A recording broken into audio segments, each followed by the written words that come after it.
You're listening to the Anesthesia Patient Safety Podcast, the official podcast of the Anesthesia Patient Safety Foundation. We're bringing you the very best from the APSF newsletter and website, as well as the latest information in perioperative patient safety. Thanks for joining us.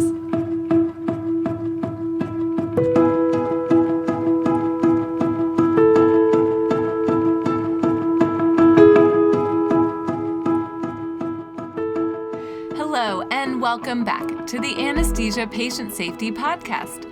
My name is Alli Bechtel, and I'm your host. Thank you for joining us for another show. Last week, we discussed nitrous oxide use in labor and delivery units, including the safety and efficacy of this treatment option to close out the 2021 year. Well, it's now 2022, and we are once again returning to the theme of maternal patient safety with another great show for you today. Before we dive into the episode today, we'd like to recognize Blink Device Company, a major corporate supporter of APSF. Blink Device Company has generously provided unrestricted support to further our vision that no one shall be harmed by anesthesia care. Thank you, Blink Device Company. We wouldn't be able to do all that we do without you. The focus for our maternal patient safety themed show is iron-deficient anemia in pregnancy. To follow along with us, head over to apsf.org and click on the current newsletter. That's right, there is still more great content from the October 2021 newsletter. Then scroll down until you get to our featured article today, which is Iron-Deficient Anemia During and After Pregnancy, How Can We Make a Difference? By Jack Peace and Jennifer Benayan. I will include a link in the show notes as well. We wanted to start the new year off right, so we have exclusive content from one of the authors of the articles here on the show today. Here he is now. Hi, my name is Jack Peace, and I'm an obstetric anesthesiologist at Temple University in Philadelphia, Pennsylvania, and I'm an assistant professor at the Temple University Lewis Katz School of Medicine. Now, to kick off the show, I asked Peace, why do you feel so passionate about this topic? Let's take a listen to what he had to say.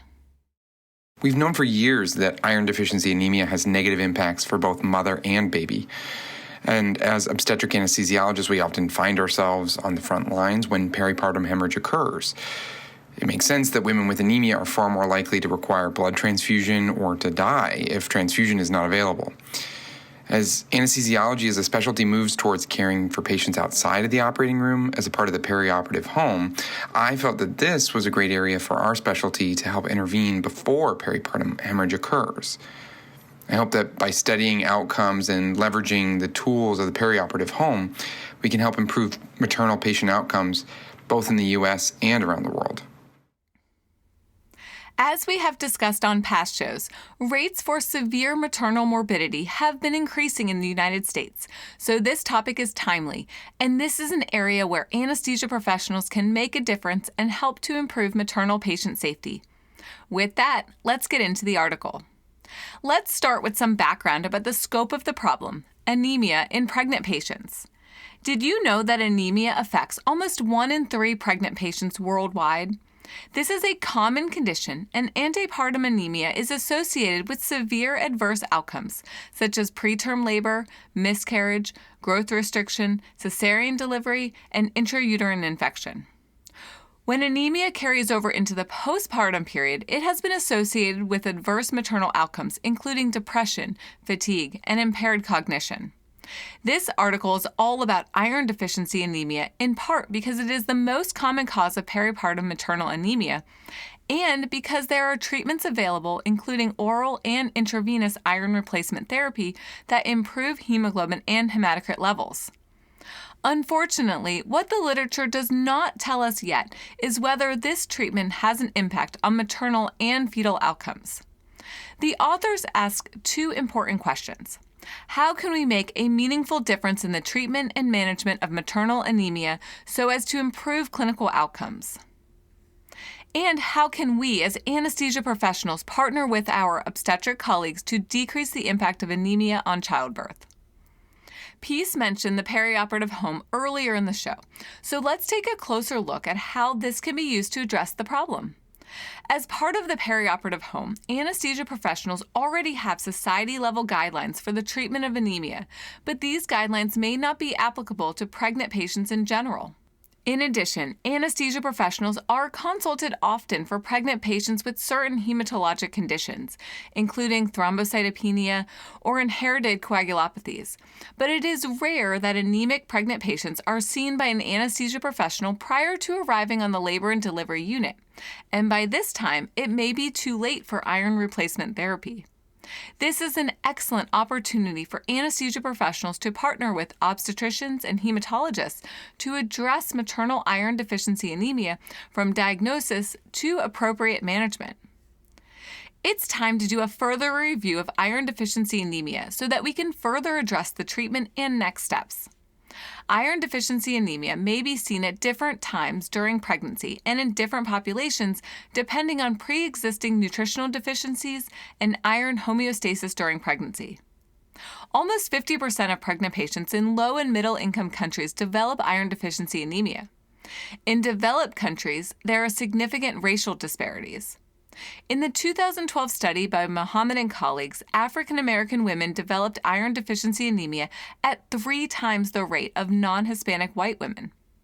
This is a big threat to patient safety since iron deficiency anemia is associated with the following: increases in hemorrhagic shock, cardiovascular failure, peripartum transfusion, and increased rates of infection.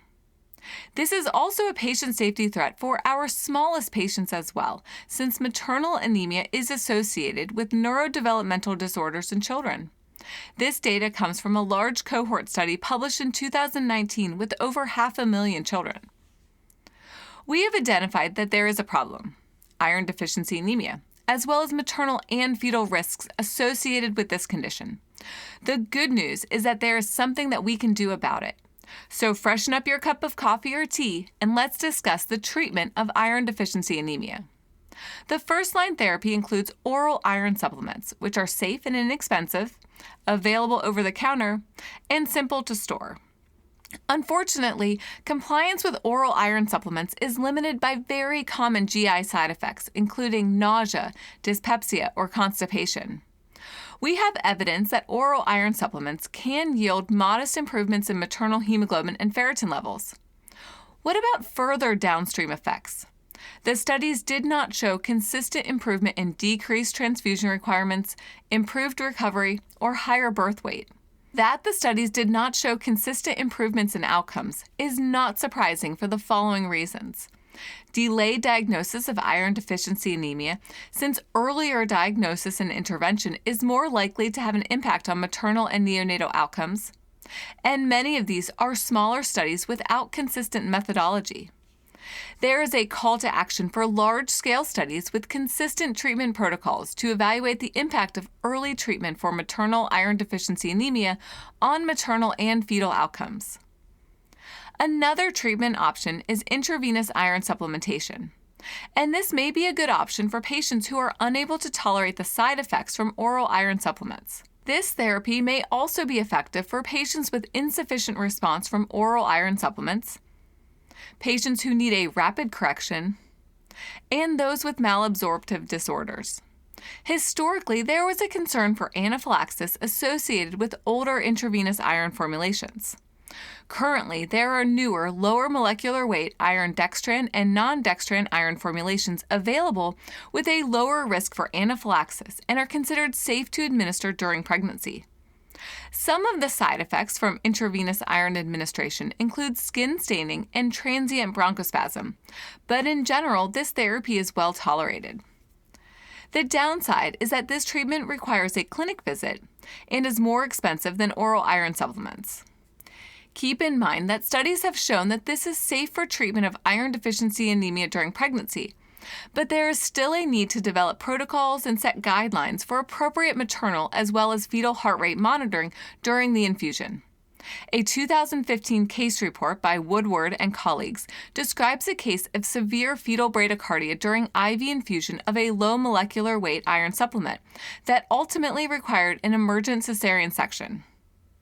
The 2018 study by Frostler evaluated over 800 patients who were treated with IV iron supplementation during pregnancy, and reported no changes in fetal heart rate pattern related to the therapy.